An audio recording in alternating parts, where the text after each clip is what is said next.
Let's talk supply chain. Hey everyone, and welcome back to Let's Talk Supply Chain. So before we get started, I have a question for you. Now, the company that's with me today, you're one of the winners, I think, of this year's Top Software and Tech Award? That's right. Congratulations. Yeah. Thank you. Well, my question is, what percentage of submissions came from small businesses, those under $50 million? And the winners from this year's awards was from Food Logistics and Supply and Demand Chain Executive. So congratulations on that. Maybe we'll get to that in a little bit. Yeah. But make sure to tune in till the end of the episode because I'm going to reveal the answer to that question. Now today I'm joined by Rygen. Now they design and build technology solutions to empower the logistics industry. And with me today is Tony Winters. Hi, Sarah. Welcome to the show. Yeah, thank you. Thank you for having me. This is awesome. I know. Super proud to be here. First time at Manifest with the booth. And, yes, congratulations. It's turning out to be an awesome show. So we're thrilled to have you. Yes. And you're obviously thrilled to have me, right? Yes, I am so excited to have you on the show. Yeah. I mean, award winner, first time booth at Manifest. You got lots going on. Yeah, it's a good time. I'm just happy to be here. Well, I can't wait to learn more about you, learn more about Rygen. So why don't we just start there? Talk to us about you. What's your background? How did you get into Rygen? What does that look like? What do you do now at Rygen? Tell us all the things. Yeah, so on a quiet day in 1980, no, just kidding. My background is in software engineering. I went to college for computer science, got into programming as a junior developer for a 3PL. As you do. As we do, and just kind of worked my way up, senior engineer, got into leadership management, got my master's degree in computer science. And the CTO at the time when I started was one of the founders of MercuryGate, one of the bigger 3PL TMSs out there now. Fast forward 12 years, I'm still with them right now. I'm CTO here at Rygen. They're doing something right, and you're still here, right? Still here, still kicking. Awesome. And hopefully, taking some of those customers from the big guys. Okay. CTO here at Rygen. We're about 4.5 years old, managing a team of, we're almost 40 people big. Wow. And hoping to kind of leave our mark on the industry, solve some problems, and have fun doing it. Hey, that's what this is all about. Yep. Chief Technology Officer. Yeah. I love that. Yeah. So you've really come through the ranks, and supply chain kind of got its hold on you young. And you kept with it. Yeah, it's a cool industry because, in college you learn how to solve these algorithms and these problems, and in supply chain you kind of really get to implement them. Yep. And so, I've worked with organizations like now Uber Freight, right before it was called Transplace, and just all of those organizations, you get to see how they do it, and you have ideas for how we can do it better. And throughout, again, my career in logistics, now we're here and we're putting the best of all of that into our product, and hopefully, again, making an impact. So let's dig into that, because I want to know about Rygen. Who are you? What do you do? Tell us all about the things. Yeah, so Rygen is a supply chain technology company, right? We have a couple of different products, right? Our flagship ones are our TMS called Corsair. Okay. We have an iPaaS, an integration platform as a service, which I'm sure we'll get to, is an integration platform that customers can use to map B2B connectivity. And then we have a data product called Blackbird. But ultimately, what? Blackbird. Okay, wait a second. Before we go any further, how did you come up with all these names? Did you do it? I knew you did it. So they let the tech guy in charge. It's possible that I had naming the product. Yeah, it's possible. No. I may have had a little bit of an influence there, just because I'm a big av geek, like aviation enthusiast. Our CEO Warren Patterson is a huge aviation enthusiast, so a lot of our products are kind of based on World War II airplane names. So you'll see our logo Corsair. It has the Corsair swept wing on it. That's kind of what the Blackbird is, obviously an airplane. Corsair is an airplane, right? And then X1 is the first plane that broke the sound barrier. So everything's kind of aviation related, even though we're not an aviation company. I see a theme here, and I didn't mean to interrupt you, but I'm always curious about how we name our technology.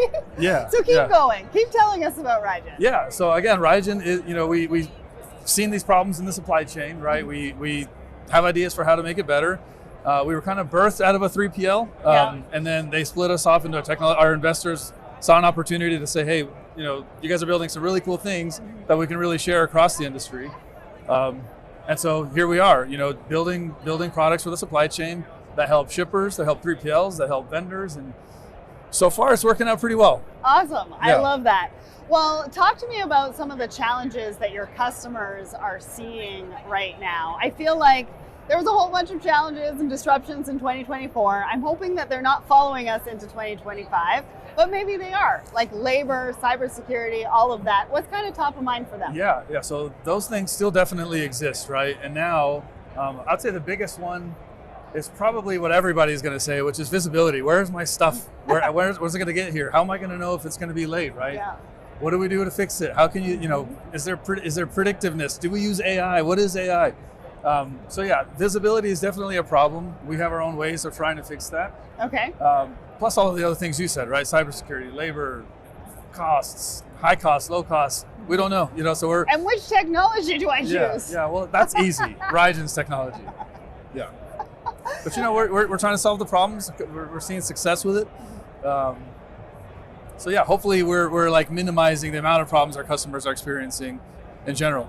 Well, and that's what they need with a technology partner, right? That's right. They want to know that you're a partner for the long haul, not just for today and solving for their problems today, but being able to scale with them, but then also having that feedback loop so that you can better your product by working with the client and scale with them, and you all grow together. 100%. Yep. Right? Mm-hmm. So one thing that Rygen says is that the challenges that your customers have inspires you.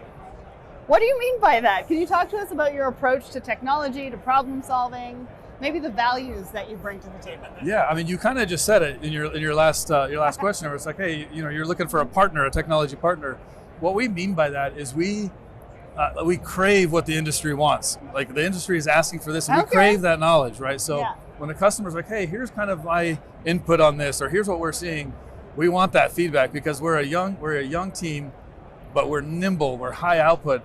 And like from a technical perspective, my team is stacked. Like it is an incredible team, right? And so when we hear feedback, we immediately get it to our product organization. We immediately get it to our project teams, and we take that feedback, we build it, we iterate with the customers, we give them visibility as to what's happening and what's going on. So that feedback loop is so important to Rygen. I mean, it's why we thrive. It's why we're able to sit down with the mom and pops that are selling T-shirts, or the big boys that are shipping 200,000 shipments a month.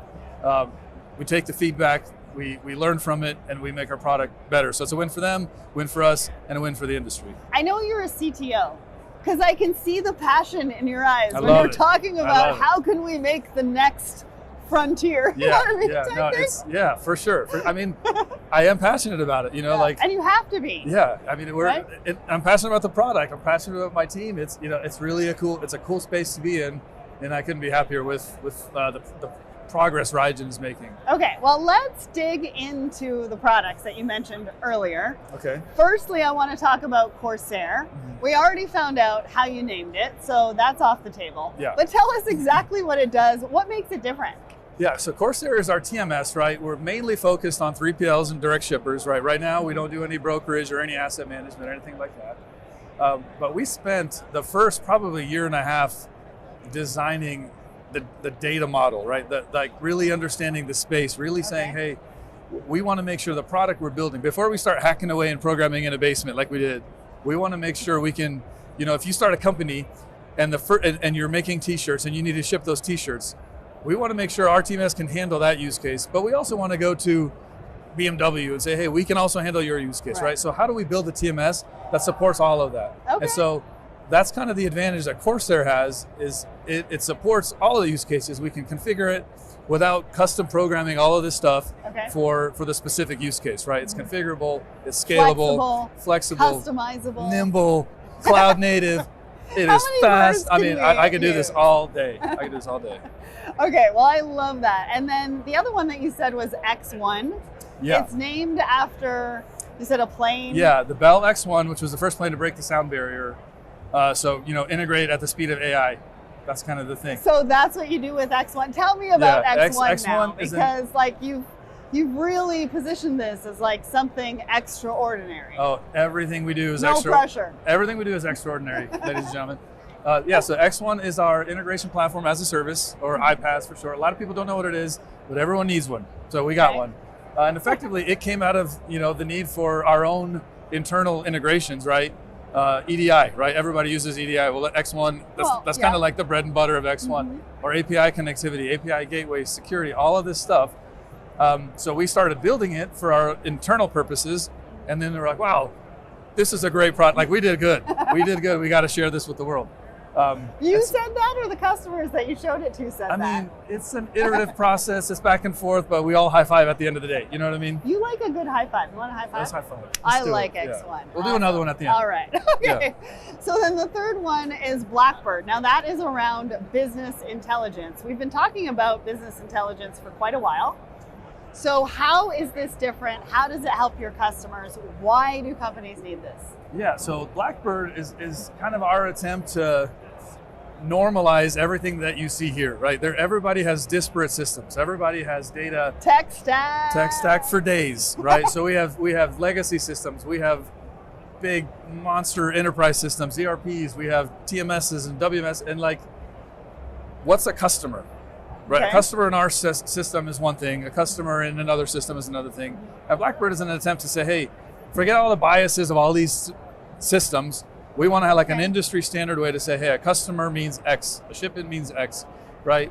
And so effectively, we're taking all of these different source systems and creating a semantic layer, a human readable version of the data, to the point where you could say, hey, tell me what's going on with my supply chain. And your supply chain now is visible across all of these platforms. And our data model in Blackbird is effectively what handles that under the hood. Okay. Yeah, it's a hard problem to solve. We're doing our best, and I think we're doing a pretty great job. Well, and you're normalizing language as well. Yeah. Right. Yeah. Bringing everybody together. Exactly. In a way that makes sense, so we can actually share data more easily and more effectively. Because a shipment to you might be something different to me or to another platform or whatever. It's like visibility. Exactly. Visibility so means different things to it's different like people. a big thing, you know. Everything's connected. It's so weird. But I was going to ask you earlier because you mentioned visibility. I was like, what does visibility actually mean to you? Yeah, I mean, to me it means one thing. What's it mean to you? I mean, for the customer, which is all that matters, is where is my toothbrush that I ordered? Yeah. Right? Where's the toothbrush? Well, it's somewhere. We got to find it. That's the visibility problem. So I love that. All right, so now it's my favorite time of the episode. I want you to paint me a picture, tell me a story. So when a customer came to you, what was a problem that they had? How did you help solve that problem with these platforms and products that you're talking about? And what was the ROI and benefit? Yeah, okay, this is an easy one. Is it? Yeah, it's an easy one. Awesome. All right, so we have a customer, major asset leasing customer, right? They anyway, I'm not going to mention the customer. No, we don't need names. But again, disparate systems for truckload, disparate systems for LTL, disparate systems for parcel, for international, right? And effectively, how hard is it to say, where's my toothbrush when you have all of these different systems, right? Okay. And so what we did is we came in and we said, hey, look, we do have great products that can probably help, but we're not interested in just saying, here's our product, use the product, it's going to solve all your problems. We know that's not true, but we sat in a room, we sat on a whiteboard, and we said, all right, let's describe your process today, and then we'll see where can we help? What processes can we adjust on our side? Right. What processes can you adjust on your side? Because ultimately, we're not really interested in just shoving the product down your throat and saying, trust me, Corsair is the answer, or trust me, X1 is the answer. Trust me, famous last words. Yeah. And so effectively, we came in and we sat down with the customer. You showed it. And we worked out the problem together. Right, and when we worked out the problem together, the customer said, you know what? Well, actually, before this, they weren't even our customer. Okay. We were just saying, hey, we could probably help. And at the end of the day, the ROI was we brought in visibility from all of these different disparate systems, different vendors, into a single place, and it happens to be Corsair. Where now, when they say, where's my toothbrush, they can go to Corsair and say, oh, here it is. It's on its way. It'll be here tomorrow. Awesome. I can finally brush my teeth. So that's the idea, right? Is the customer and the customer's volume was in the hundreds of thousands of shipments a month, right? So really huge volume, really large scale, but now they have a central place where they can manage their whole supply chain, have total visibility of it. And I hope they're thrilled. I think they are, but have you talked to them about the ROI and benefits? Save time? Save money, definitely saves them time, right? Because now they're not going to 10 different systems to figure out where stuff is. Which in turn saves them money, and it's a whole efficiency gain. Yeah. Plus, our products are clean, they're fast, Intuitive? sexy. Like they look easy good, to easy to use? use. I mean, so if you want to track your shipment, you don't want to go to, an LTL carrier's website. You want to go to Corsair, because Okay. Corsair will present it in a way that'll just make you feel good. It'll make you know what I feel mean? good. Yeah, Okay. yeah. We're definitely going to want you to go and check that out. But before we do, we are here at Manifest on the ground. It's your first time having a booth. Mhm. What are some of the big trends, the big conversations that you are having here on site that is going to sort of shape the way that Rygen's going to think about the rest of 2025 into 2026? Yeah, awesome question. And I feel like everyone's answer is probably the same. You're the first person I asked. Oh, awesome. Okay, ladies and gentlemen, breaking news, it's AI. So we are investing heavily into AI, both on a staffing and vendor level, right, where we know Responsibility, governance. Yes, 100%. We know that this is where the industry is going. We know that we're not interested in just having chatbots in our platform saying, "Hey, how can I help you today?" We want to treat our AI agents as employees, right? So effectively, in 25, you're going to see us invest heavily in Agentic AI, right, where we're effectively training our AI agents as if we're training employees. We're going to train them how to do integrations, right? How do I build an API gateway and the agent will do it? How do I find a backhaul for this particular shipment, right? Or I have an influx of orders. I need to apply routing guides and load boards, and effectively AI is going to do that for you. It's not going to be. It's here. It's not going to be a chatbot saying, "Here's what you should do." It's going to be an AI agent saying, "I got you. I got this. Yeah, and that's, you go and sit down. Yeah. I'm going to do the work." So AI is a big thing, and for us, it's not a buzzword. It's not hype. We are investing heavily into making AI work for our customers. Very right? cool. Yeah. I actually just spoke about AI agents on my live show, Thoughts and Coffee. Oh, awesome. And how it was going to take over the world for 2025. Yeah. And I think it was something like by 2028, most organizations, or 33% of organizations, are going to have sort of that AI agent workforce. Yeah, no, for sure. And for us, again, it's not this like buzzword where we're like, oh yeah, we do it, we have a chatbot. It's like, no, we're training these models to do things that we no longer have to have people do, right? Yeah. And they're doing them in a good way. And back when I said my team was stacked, my AI team is stacked. Like you guys knew us when, all right? You knew us when, because Rygen AI. Well, I can't wait to see what you do for the rest of 2025 into 2026, and hopefully we're back here next year. Yes, way bigger. In a bigger booth. Yeah, love it. Talking about all the innovative things that you have done. Well, for the question that we had at the beginning of the show, at the top of the show, we asked you, food logistics and supply and demand chain executive named Rygen as one of the winners of this year's top software and tech award. Congratulations again. Thank you. But what percentage of submissions came from small businesses under 50 million? Well, 58%.